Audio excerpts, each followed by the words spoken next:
So welcome everyone to another session of tea reviews with Ashish and Soham. And yes, I am still Ashish, even though I shaved all my hair off, so I may look a little different, but that's the story. So today we're going to drink a 1995 Shou puerh. Yes. And what do you want to tell us about this tea? Well, it is, they come in these 100-gram Tuochas. Like, that's where we get, we break into them. And I don't know much about this tea other than it's from Lincang, and it was found in a tea shop. One of our suppliers, they just really liked it. The guy poured tea pretty much. It's a very common story in tea. It's like, oh, you're in a tea shop, someone pours you tea and you like it, and then you want to get it, and then they have X amount of it. They just go into the back, their little warehouse or their little storage area, and then they have like 300 of them or less or more or whatever. And so it was a surprising accidental find. yeah, I think especially tea buyers, people that are invested in kind of traveling around and meeting friends and going into shops and stuff, you can, especially if you're well versed in the culture and and you're a friendly person, you know your stuff, all that sort of thing. You can come across some really nice finds that are also very affordable. This tea is for people that like Shou puerh. Specifically, it's a drier tea, more dry stored. It has a very clear kind of like burgundy kind of brew.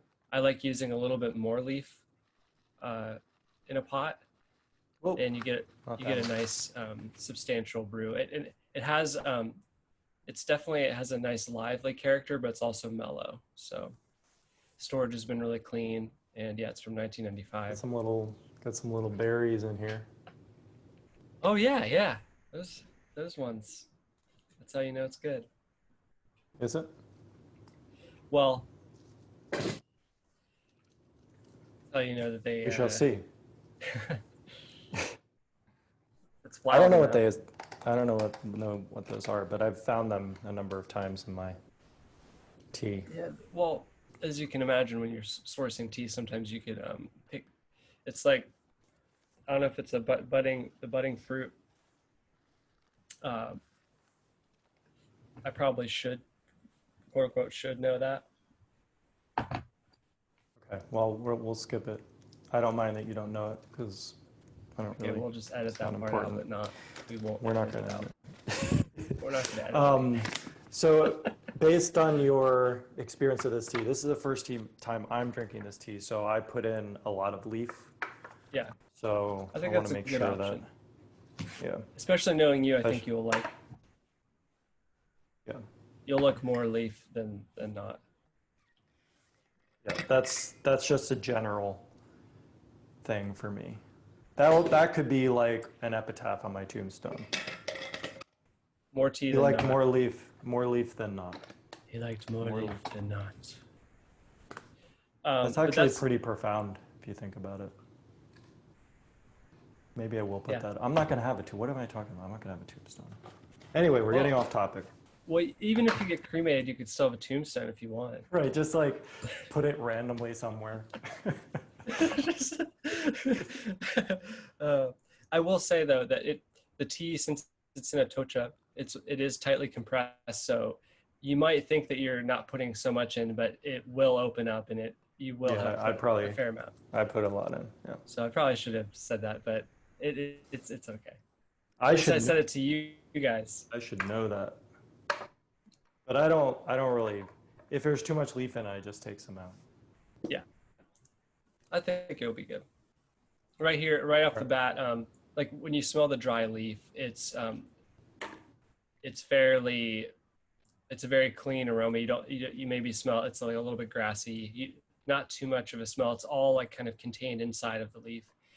Again, probably because it's a Tuocha. Um, and it has a really nice aged character in this smell. It definitely smells like it's far along. Took a little sip of the rinse here. Yeah, actually, I'll do that too. Signs of good things to come. Yeah, yeah. I mean, the rinse even is super clean. Yeah. You know, even on some good teas that are really clean, sometimes a rinse can have a little bit of whatever in it. Funk or whatever. Yeah. Yeah.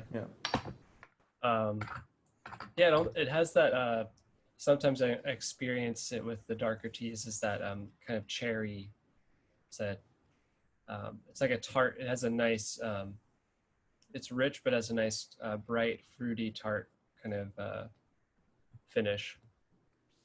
Fruity tart. Possible name number 1. Fruity tart. Fruity tart. Fruity tart. I think that might be because I was watching Great British Baking Show last night, and they made tarts. Yeah. Full disclosure.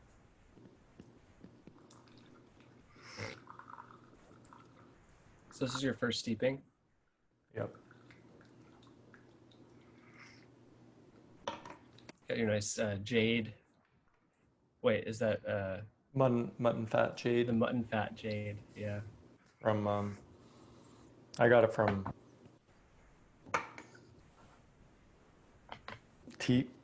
what's Sohan's company? West China. West China Tea Company. This is some good tea. We already are just like, wait, what was that? That's where I got it from. Wait, what? This is good. I mean, the first steeping is, I mean, maybe it's because of the amount of leaf I use, but it's definitely a good solid steeping. It's not weak. Yeah. Well, that's what's nice about this tea, is that you can use more leaf, and you're not going to be like, oh no, it's too much. Right. A tea like this, you can't really mess it up. You know, you'd almost have to effort to mess it up. Right. It feels like there's some big leaf material in there, or larger leaves, because it has that kind of smell that I associate with the larger leaf, especially as it ages, which is kind of like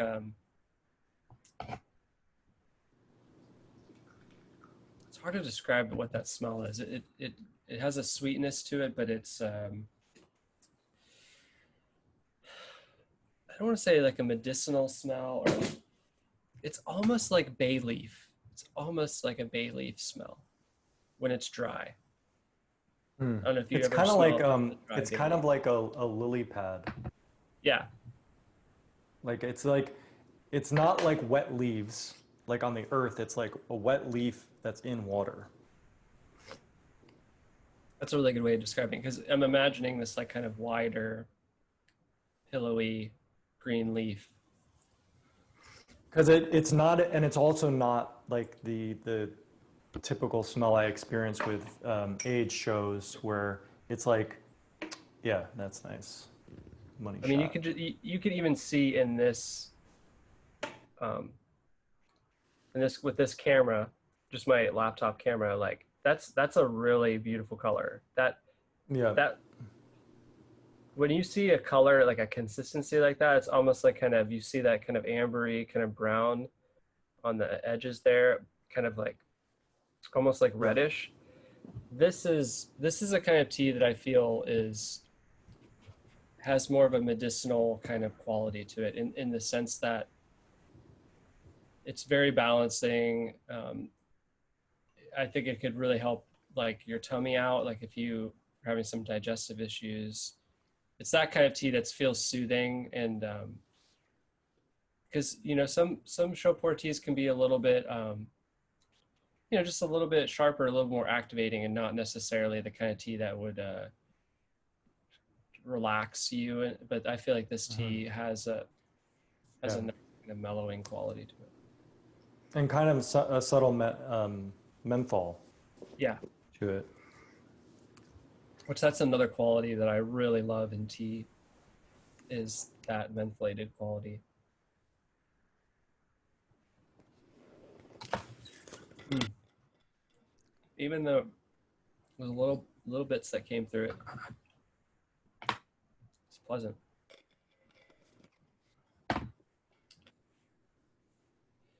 So I'm using my small pot and keeping the water really hot. And I'm having these nice little hot, thick cups of tea. Nice. Yeah. I'm using my 105 milliliter. Mm-hmm. Yeah, I'm using my 60 milliliter. This is also a tea that you could have in many different ways. I've had it in my bigger pot. You done grandpa style? Yeah, you could, this would be a great grandpa style tea. This would be great bowl tea style. I mean, this tea, do it anyway, and it would work. I do want to try this tea thermos tea sometime though. That's grandpa style. Yeah.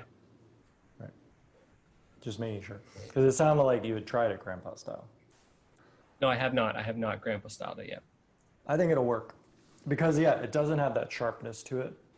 This is a grandpa style tea. This is totally, like, I imagine that where this tea was purchased, that it was the grandpa there. And they were just like, oh yeah, this is like one of their many selections. This is just like my teas. Just like, they just have like so many of these types of teas. They're like, oh yeah, I'll give you half. And it's like 3,000 Tuochas or something. Right.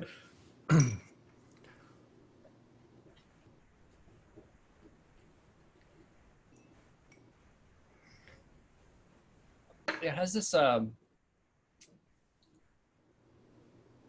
it has a really nice tingly kind of mouthfeel. It's smooth, but it has a nice kind of nice bright notes coming through. It's very, very satisfactory. I feel like people that don't tend to gravitate towards Shou because they're earthy and stuff, I feel that I recommend they try this tea. It's also very affordable price point. Just even to try it out, because there are these like brighter notes that I feel like, someone like our friend Terry would maybe enjoy. Like her partner likes the earthy teas, but she kind of likes the more floral or lighter teas. I think this would be a good. Both people would be happy about it. Yeah, I think so.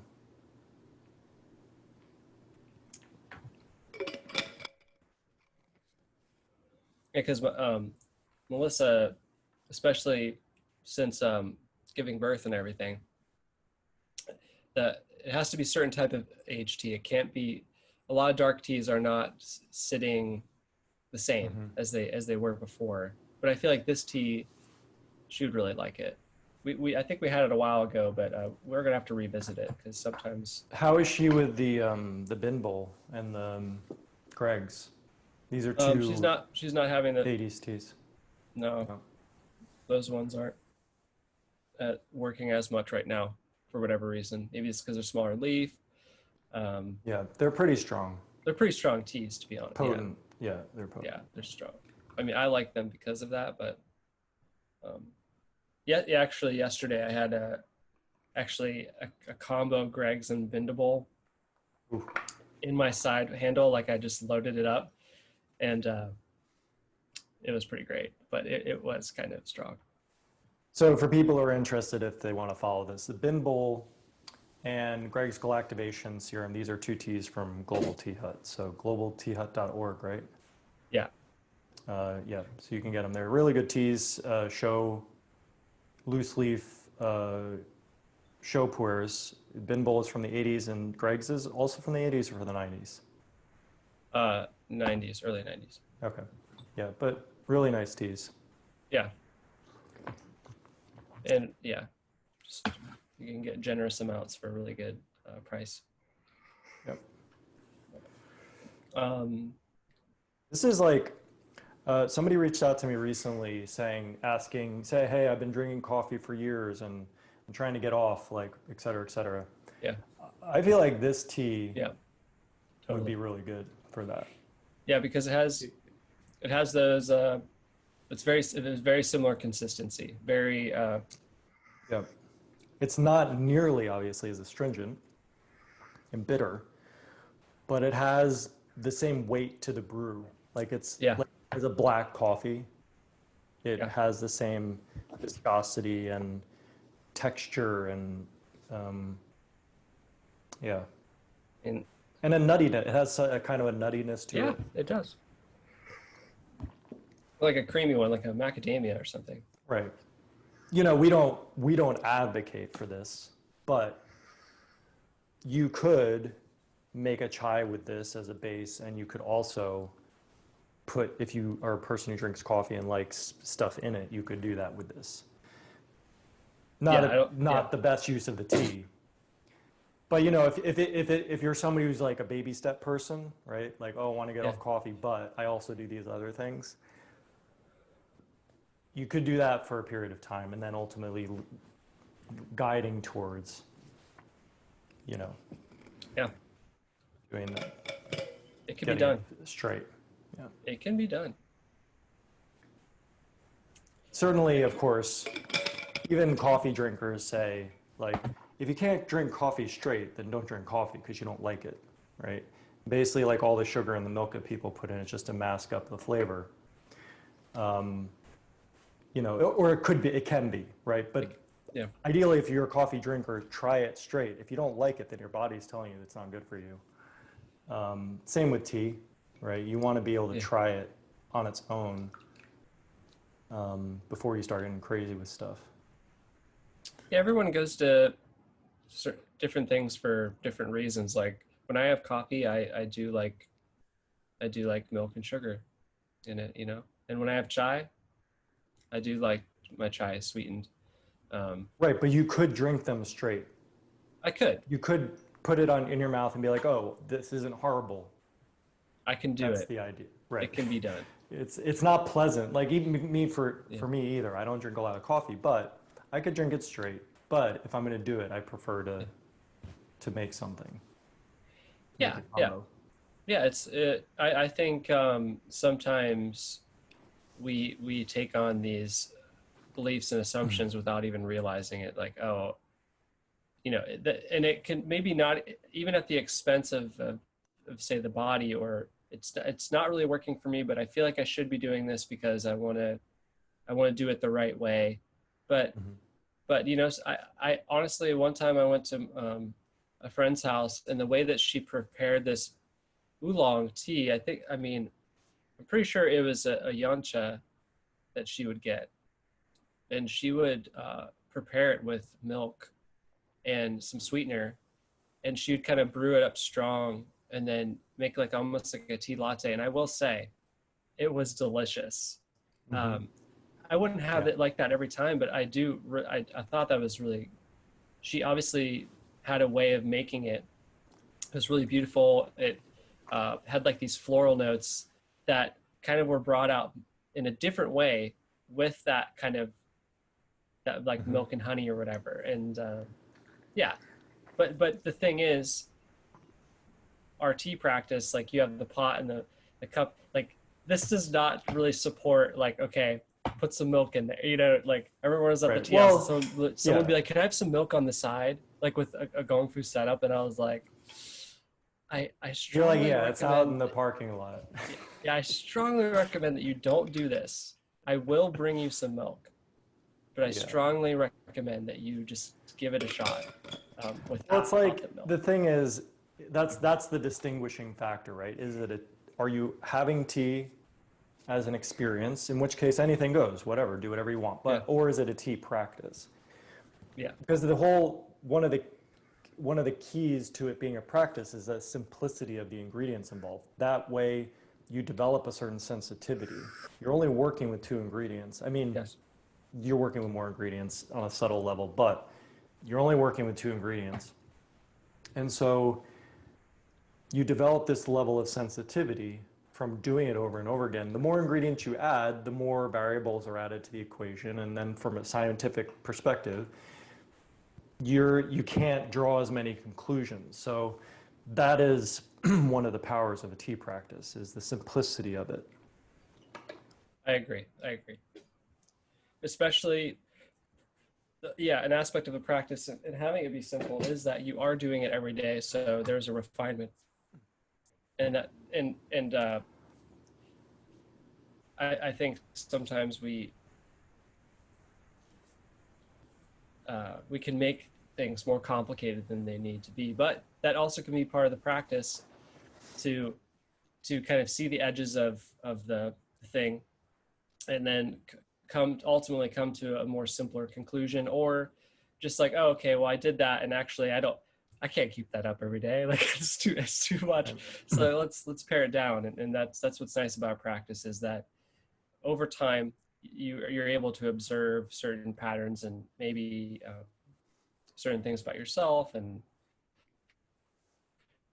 reflections and all that. And while you were saying that, actually, I was noticing, wow, woody character. I'm experiencing more like kind of like wood notes as I kind of go deeper into this tea.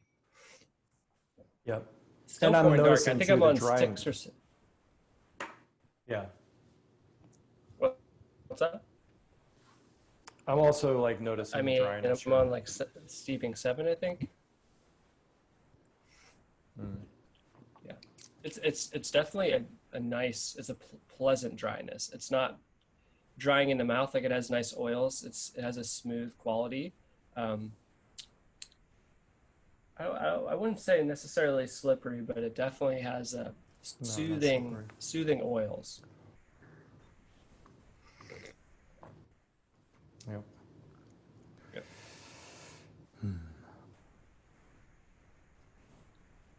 What do you feel from like the overall feeling of the tea?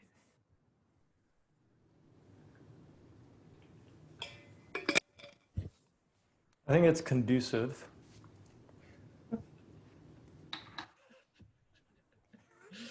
Okay. You know. Oh my God. Conducive. ... And maybe that was intentional, maybe that wasn't. Let me just feel into it. Because yes, it is intentional. I think it's conducive, and it requires the ingredient of intention, because I feel like this tea could take you either way. I feel like if you needed to do something energizing, you could do it. Like it would support you in that. Or if you wanted to become still and meditative, it would support you in that too. But it's going to follow your lead, you know. Or maybe I'm just making that up. That's an option too. What do you think?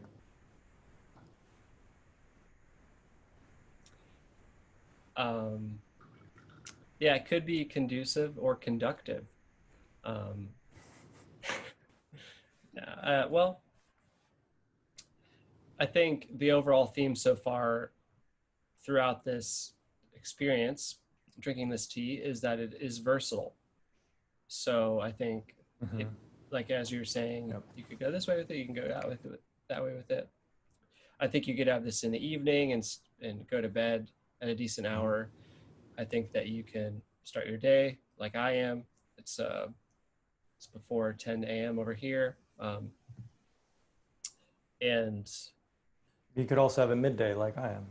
Yeah, a midday. It's a good day.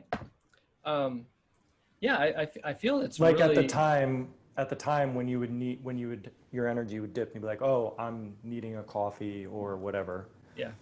This could serve that function. And the amount of leaf you use could dial up or dial down the amount of energy it would give you. Yeah, I just really, I feel that this is the kind of tea that you could have, and maybe you could possibly not realize how good it is, because they're, how do I say it? For instance, if this was like your first Shou puerh, you'd be like, Right. oh, okay, this Shou, It's it would be good. it's a really good example of like, of Shou Well, puerh. yep. Um, I guess I'm trying to figure out how to say this. It's sometimes you don't know what you have until it's gone.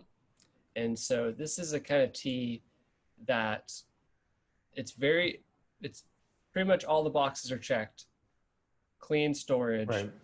um, good leaf material. It tastes good.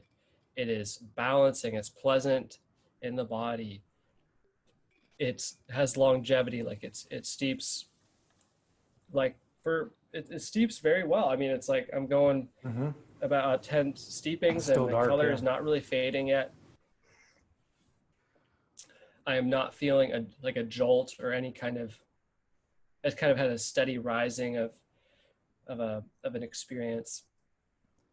So I would say Um, also, like you were saying, you don't know what you have until it's gone. I think maybe in my mind, a more appropriate, not appropriate, but like a more drilling into that way to say it is, yeah, you don't really know what you have until you have a broader experience such that you can contrast and compare.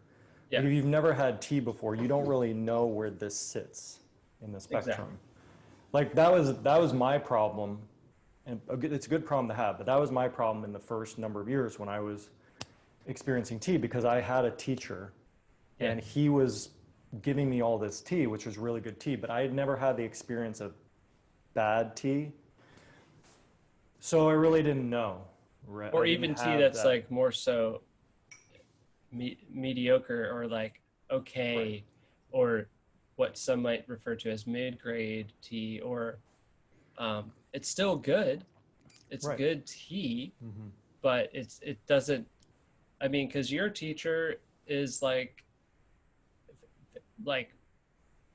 basically also like an energy healer kind of person. So it's like Right, you, you don't always right. have. I mean, I think it is more common in the culture of tea to be aware of the energetics and the overall the chi, and that is a quality of a tea practice. But I think that there are lots of people that their overall kind of outlook on life and tea is not, it might not lean towards more of the what we would consider spiritual. It's maybe it's still spiritual, but it's more you know, let's say grounded in the sensory aspects, which are also equally as valid.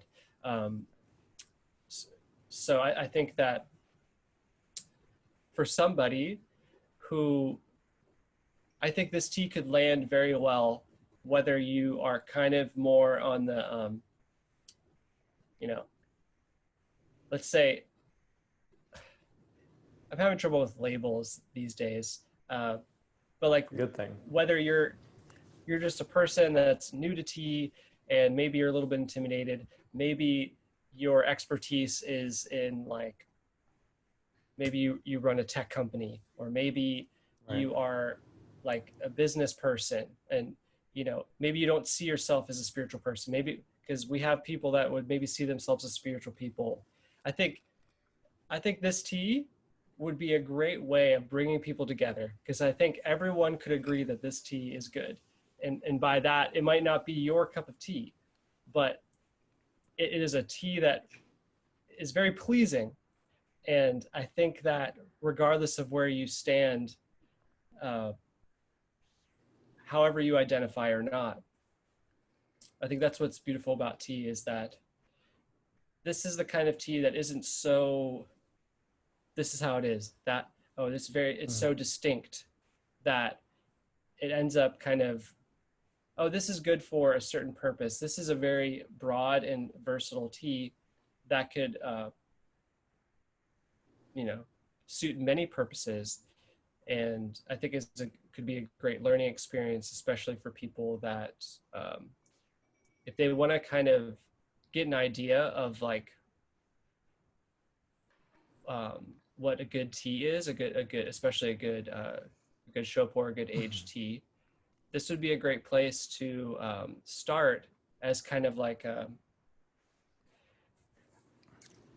it's a certain standard, because when you like, I know you, Ashish, like when you have lots of tea and you have lots of good tea, sometimes you just don't gravitate towards certain tea because like, oh, well, I like this. I like these ones.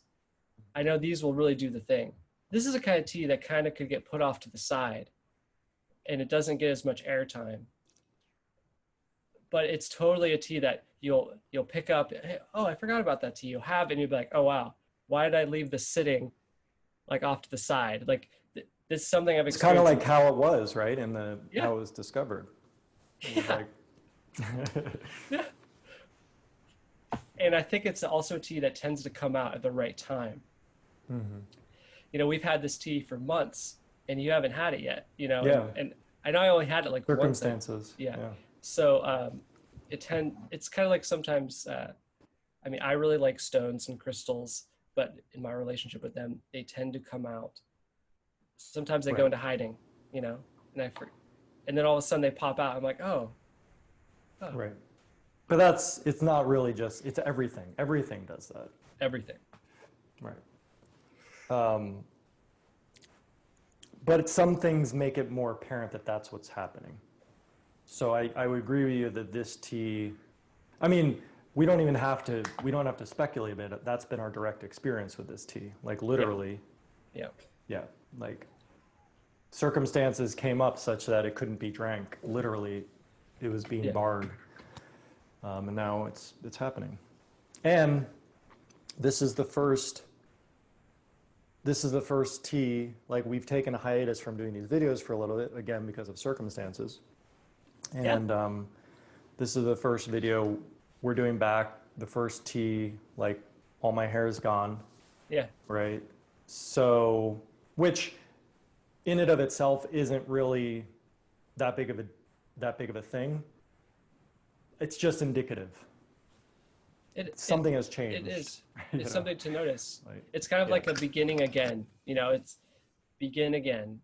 It's right. You're starting something, but you kind of have that sense that you already have done it, but you haven't already done it because it's the present. You're and also, a podcast came out today that I recorded 6 weeks ago. Wow. But it's about tea. It's about,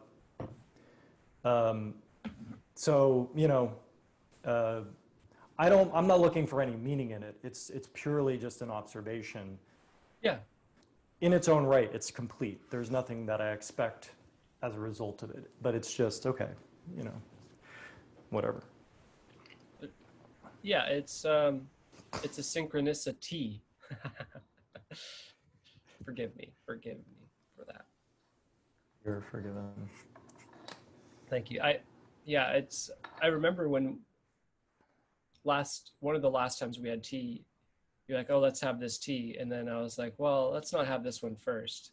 Even then, there was a, like, let's. But it would have been the one that it was the one that I was most interested in having, I think. Yes. Right, yeah. Because I think we got a bunch of Shou puerh. Yeah. And then there was this one Shou puerh. Anyway, I don't know if anybody else is interested in what we're talking about at this point, but maybe they are, because we kind of like are somewhere. Definitely not on any sort of track. Well, the thing is, we're on the track of having had this tea, so right. It's people are getting a glimpse into what could happen when you have this tea. Yeah. You know, especially if you have this tea with a friend. Mm-hmm. On Zoom. That would actually be an interesting kind of thing. So I'm doing a podcast with my friend in November, early November, and she's kind of just starting off this podcast. She's not putting any real pressure on herself. She's kind of she's doing what she's doing so that she will will enjoy the process. Let's just say that. But anyway, she Right. bought some tea from the shop so that we can have it. So she can have it while we're talking, but I'm going to have the same tea as her. So I was just thinking about how that would be kind of cool if that happened more when there's conversations that people are having the same tea and exploring that. And they don't even have to necessarily say, hey, we're drinking the same tea. But Right. It is a very interesting way to make a physical connection where in this world where, I mean, you're in Florida. I mean, we're literally like as far away pretty much as you can be in the country, yeah. in this country. And we're having the same tea, you know? Yeah. And of course, like the tea is going to be affected differently as you are going to be affected differently in that climate and et cetera. But I think that's pretty fascinating in that of itself. Yeah, I agree. I mean, because there's a physicality of our digital experience that's an ingredient, because for all intents and purposes, we have the same leaf. Yeah. And we're pouring water on it. We're doing it at the same time, and it's influencing our systems in the way that it's influencing, and we're connecting on that directly or indirectly. But yeah, I think that's the magic, whatever mystery or magic is inherent in that, is probably why tea has been drunk for thousands of years, and in many cultures is still just like a part of the culture, where like you don't meet with somebody unless there's tea happening, you know? Yeah, yeah. Or something is happening. Right. You know, a drink of some sort, or Right. yeah. And that's because it's so effective, and it's so human. It's so human to have, like, it really grounds the experience in a way that otherwise would not be happening. You know, you're all like in a certain vibration together through drinking that tea or drinking what you're drinking, you know? Yeah. I'm sure if we intended to, we could write a book about it. Yeah. But I'm sure you could write a book about that would be a lot of really things boring. if you intended to. That would be really boring. Just talking about like drinking tea, it's like, oh, just drink the tea. Come on. Right. It's like, it's kind of like, it's a concept I've been looking at recently, like this tendency to consciously or unconsciously have a subtle experience be immediately made more physical. So like, and not sitting with it as a subtle experience. And I think I operate, like, for example, just let me get concrete about this before I go on. Like, it's about, like, if I feel... You're not going to get subtle about it, about the subtle thing? No. Yeah. You know, yes. Okay. Yeah. So, the... about the concrete. Concrete. Something. That's my fault. That's totally my fault. That's all right. There's something that was happening. Subtle concrete. I don't know. Whatever. It'll come back if it's meant to. Yeah. I mean, basically. Oh wait. I got it. Okay. Yeah. Okay. Cool. So you have a feeling. Let's say, feeling that, like you were talking about labels earlier. So I think this is a common one that people have experienced. You're sitting in a beautiful spot. You're watching a sunset, right? There's this feeling that goes along with that. Now, maybe not the first level, but the first one that I can perceive, the level of taking that subtle feeling and making it more manifest, is labeling it, right? You were talking about labels earlier. So you feel it, and then immediately there's like, the mind labels, oh, I'm feeling this. I'm feeling happy, I'm feeling peaceful, and whatever. Now that it's labeled, it's been diminished in some sense, because along with the label comes the history of our relationship with whatever that box of labels is. And now, once we've labeled it, it's something that we can possess. It's become more concrete. And once we feel the possession of it, we feel a sense of loss if we don't have it. So then we're like, oh, I need to take a picture or video of this, Yeah. so I can capture it for later, right? And I look at that mechanism in my daily life, and it happens so frequently with so many things, where this almost it feels like I would call an addiction. It's an addiction to labeling things within myself, either consciously or unconsciously.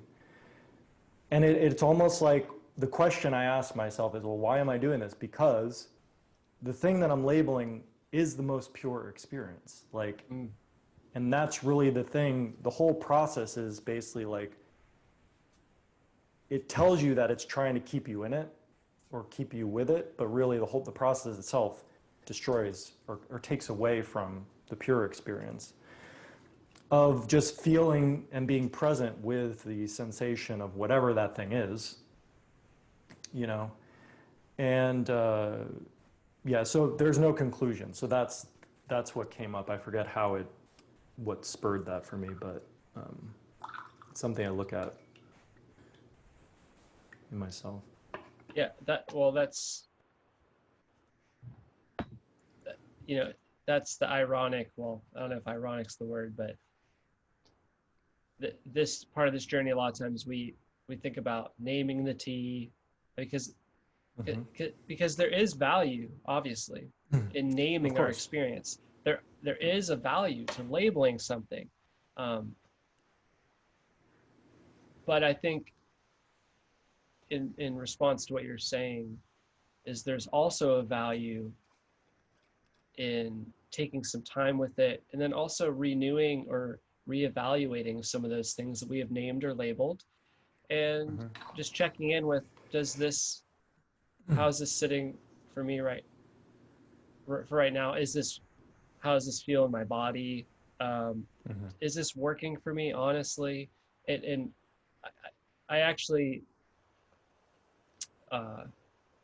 yesterday I did a post that was kind of like that because I pulled these cards it was pretty hilarious sometimes. Like it's just like, oh wow, that's pretty obvious. Like sometimes you get these messages and, well, I'll speak for myself. Sometimes I receive these messages and I get an immediate like, oh yeah, that, and I don't need to go any further than that.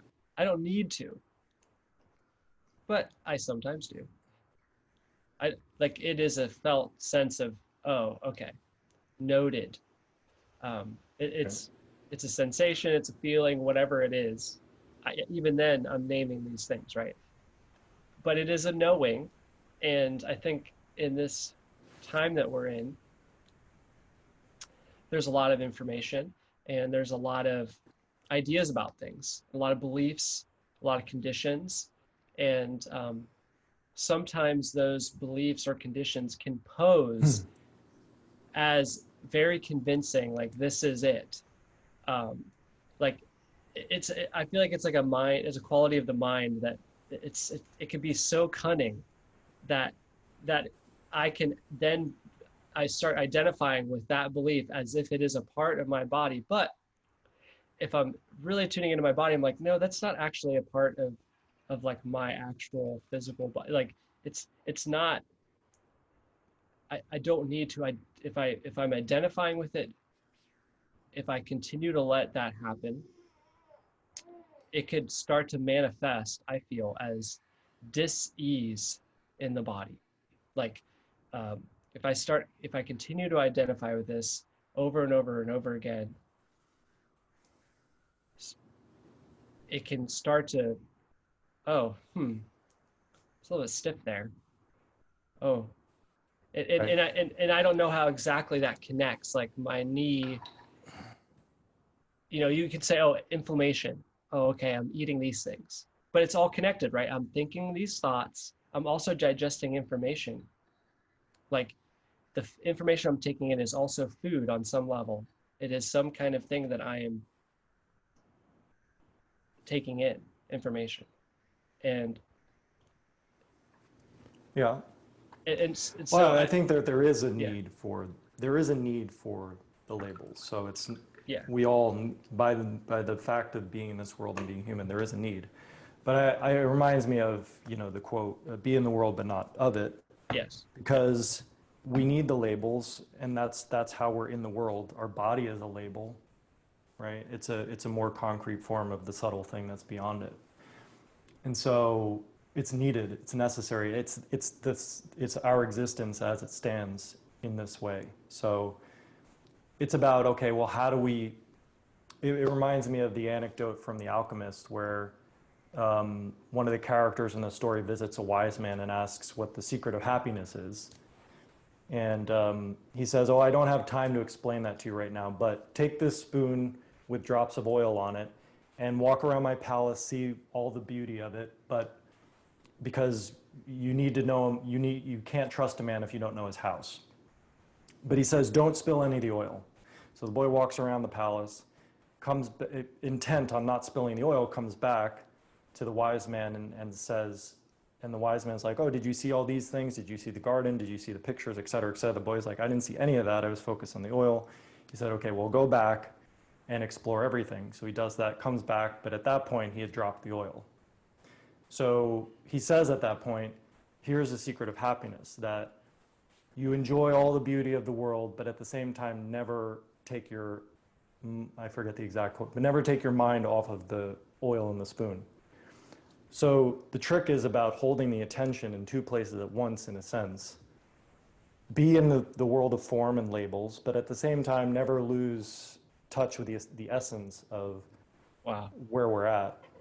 wow, And that's the secret of happiness, but that's the practice, right? Because there could be any number of knots for each individual that keeps us from, that takes us into one thing or takes us into the other. And it's the waves of existence and Maya and whatever you want to call it that's constantly surfing this and, losing your balance, getting back up, trying again, whatever. So it's not a fixed problem to solve. yeah. There's one of my favorite kind of thinkers says, just because it's true doesn't mean you need to believe it. And I feel like it's a similar, you could take that so many different ways, but it's a similar energy of like, well, it is true. There's Mm-hmm. truth to that label. There's truth to the form. There is truth to that observable thing. It could be literally true that this thing happened to you, that this is bad, this is good, whatever. That could be true. Um, but the believing part, I feel like the believing part is when it's like putting it on as a shirt. You Right. don't have to put that on as a shirt for it to be true. Like it could be true, and you can put it on as a shirt, and also simultaneously be like, okay, this is a shirt I'm putting on. I think Right. it like what it's pointing to is like having that awareness of, okay, not getting too attached to this being. It's so profound that I don't even want to try to explain it. It's like that is like enough right there. Like that, I just need to read The Alchemist apparently because Well, and also that reminds me of the mathematical principle, the associative principle, which basically states that if A equals B, then B equals A, right? So if what you just said is true, that just because it's true doesn't mean you have to believe it, then the opposite is also true. Just because you believe it doesn't mean it's true. yeah, Which is getting at the essence, which is well, if what is true is not believed and what is believed is not true, then what's real? And then you end up in these paradoxes of the scriptures, which is it's real and it's not real. And then the mind has the challenge of kind of coming to grips with what that actually means. Which is basically the path of spirituality, is trying to come to grips with that, these paradoxes of reality. and isn't it said that spirituality begins where the intellect ends or something like that. Yeah. And I think that a lot of us are trying to reconcile that, because I think we've been in this world of intellect touted as this is the thing that we need to be doing, which I honor the intellect. I think that's a very important thing. But I think there is kind of like some kind of battle going on right now where it's like the intellect versus spirituality, when it doesn't have to be a battle. It could just, it's like, well, spirituality is better than the intellect, and intellect's like, no, like intellect is, we need to have the intellect, and the spiritual, if you do that, then you're bypassing this thing. And it's like, well, like you're saying, it's a both and situation. Like, it's like the intellect. But I think the trick is, though, with that, yeah, it appears as if there's two parties having a conversation, but really all of that's the intellect. One is just posing as spirituality. It's the Chinese finger trap, right? Yeah. It's like, you can't pull to get your fingers out. You have to push. That's the trick. But wow, the mind just has these conversations with itself and poses as, oh, I'm your intuition. But really, is it my intuition or is it the mind? So it's tricky. It reminds me of I love like the comics and Marvel and all that stuff, but aside from that, Loki is a Norse god, trickster god, but as depicted in he's whose brother is he? Thor's brother. Thor. Okay. He's actually like, his parents are like, he's son of Odin, but he's also like a part frost giant. Anyways, he's a both and situation. But he could do this thing where he, like, especially in the movies, like, he's depicted as, he could do like these holograms, like he appears to be there, but then he's actually here. And so, like, he could argue with himself if he wanted to. Like, he could pose as like, oh, he's here, but then all of a sudden he's behind you and he's like stabbing you in the back. Like, it's like, so it's, and that's a little bit more of a gross example of that. But I think that is an aspect of what's happening, where it's like, it appears things are happening where it appears that maybe actually someone could be very much aligned with you in so many ways. In what's most important, we could say, I'm just gonna say, like, just what's most important is like love and, like, peace, like, or something like that. Just for the sake of this conversation. And maybe there's a couple little things that we disagree on. And if we were to really focus on that, we could learn some things. But then if we are engaged in kind of like this conflict of arguing, and then maybe even creating more what are referred to as like sankadas, or like more separation, more division, it could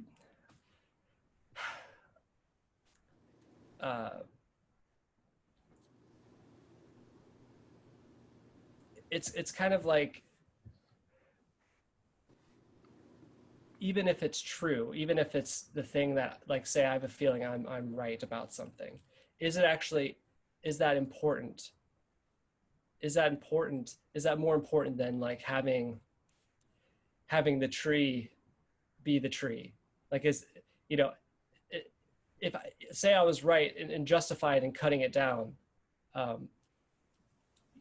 like, I need to be really clear with myself if that's what needs to happen. Like, do I need to cut the tree down? Do I actually need to cut the tree down?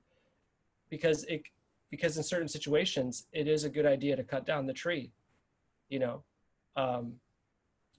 but in most situations, it's probably best to just leave the tree be. And so I don't know if that's the best analogy, if that's very clear of what I'm saying, but it's something that I've been working with a lot, is this, what's most important, like having I guess generally I want to focus on like what on the positive generally. And sometimes that can be, there can be blind spots that I can have with that. But I really do want to, I tend to look for what I do agree with people, but I notice that also I have this obsession with like the principle of the thing. Like, oh, well that, I'm not going to do that just because that, that doesn't align with my principles or something. Mm-hmm. And sometimes I like to kind of give myself a challenge of like, well, do I need to really hold on to this principle if it means that it's kind of creating a little bit of a divisive kind of, some kind of unease, like of like what's more important? And Right. And what you're describing is suffering. yeah. Because if there's the idea of agreement, then there's also the idea of disagreement. Yeah. And then there's the idea of discerning between agreement and disagreement. But going back to the quote you mentioned earlier about spirituality begins where the intellect ends, if there's any concept of agreement and disagreement or thinking at all, then it's not about spirituality, it's about intellect. So there's constantly the ways to be sucked back into relating to things as the intellect because, you know, just because. And so there's really only one way to escape that trap. And it's not, and the way that we know that we're definitely not doing it is if there's thought involved. Yeah. Right? Because yeah. then it's just an intellectual process, and it may feel good for a while, but then the intellect again will tell you, well, actually, this isn't the way anymore, it's this way, and then you start going down that. But it's always this idea that there's a way and there's not a way. There's one or the other, black or white, whatever. And we're always going to be oscillating between those things if there is a concept of either or. So yeah, it's, but that goes back to what we were talking about earlier for me, staying at the subtleties, because I realize for myself that the labeling is the first place the mind enters, because prior to that, it's just observing an experience. I'm having there's an experience happening, there's sensations happening, I'm observing it. There's an experience of that. I mean, even observation is actually a more subtle way of the mind being brought in then because the observer can label it. Right, but if the more that I can practice staying in the subtle aspects of an experience, then those aspects of reality don't come in and mess with stuff. But it's challenging to do that. Right? Because there's constantly things that, anyway, I don't know why, but it is. It's challenging for me to do that, but I'm grateful at the very least that I have a practice with it so that it's actually in the field in such a way that, okay. Because I know earlier in my life, not too long ago, this level of working with these things couldn't even have the possibility of existing because it just wasn't part of my perception. And tea was one of the things that helped to refine things to a certain point. But ultimately, the effortless effort of it is the doing of a practice can't be to attain something. Because ultimately, if there's an objective involved, that's the intellect. The intellect wants something and it's working towards it, which is an activity, it's a rajasic quality, right? But if the activity is being done with no objective, then there's a state of surrender in relationship to it. Sure, and that surrender produces more of sattvic, still quality. Yeah. And ultimately, all of our teachings come from that stillness because it's beyond the mind, right? So And the only way we can get beyond the mind is to still the mind. So if anything we're doing in relation to anything else is activating the mind, then no matter what we tell ourselves, we're going in the wrong direction as far as spirituality is concerned. It's kind of like the WWF, you know, it's like, it's not real. You think you're going for the good guy or the bad guy. It's WWE now. Oh, right. Okay. So but whatever the thing is, professional wrestling, like it's a drama. It's a drama that is designed to appear real, but it's not. It's fixed. And that's fine. As long as you know that that's the situation. But if you get involved with it as a real thing, I mean, you could devote your entire life to that. Yeah. Which people do, right? People do. And that, I feel like that's a good place to kind of leave off, because what you just said, I can go into a whole other hour of which I can't do because for many reasons, but right. Of like what is real and what is not real, because you know there are lots of things about but so let's not do that, because let's not do it. But what I did want to say, though, to kind of wrap it up and to respond to what you were saying earlier, is that you know, doing something for the result, or doing something to achieve something, it's really about, I feel like there could be a goal that's a good, nice goal, like liberation is a nice goal to have. But say if you want to achieve something, if it gets you started on something, like for instance, say when you started doing meditation, whatever, you're like, you know what, I want to just, basically you want to suffer less. Like, you know, I need something. You're acknowledging that there's something, like you need to breathe more or something. Like I'm not getting this nutrition out of my food. I need to eat something different.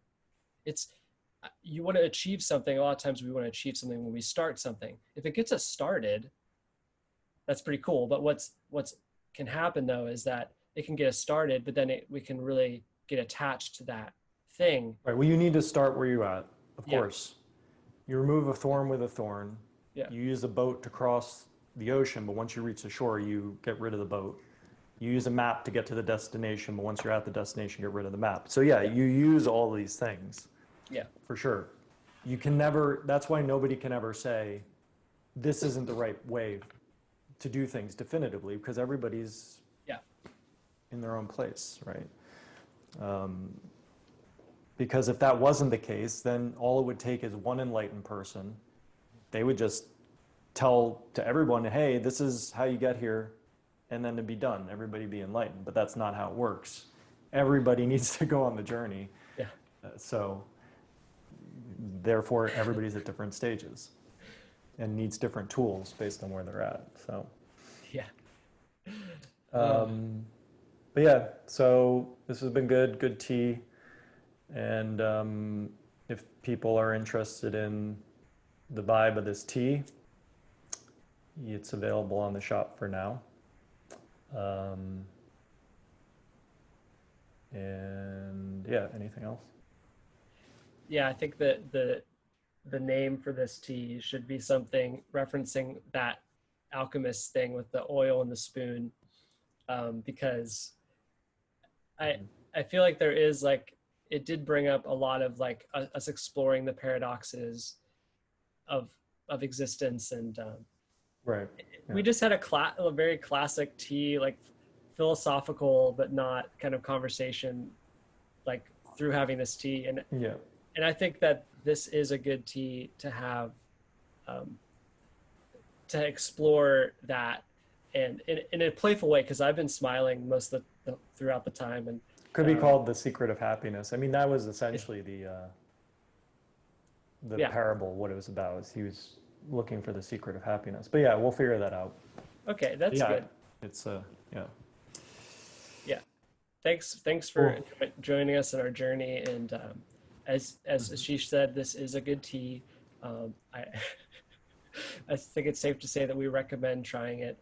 And thank you for tuning in. Yep. See you next time.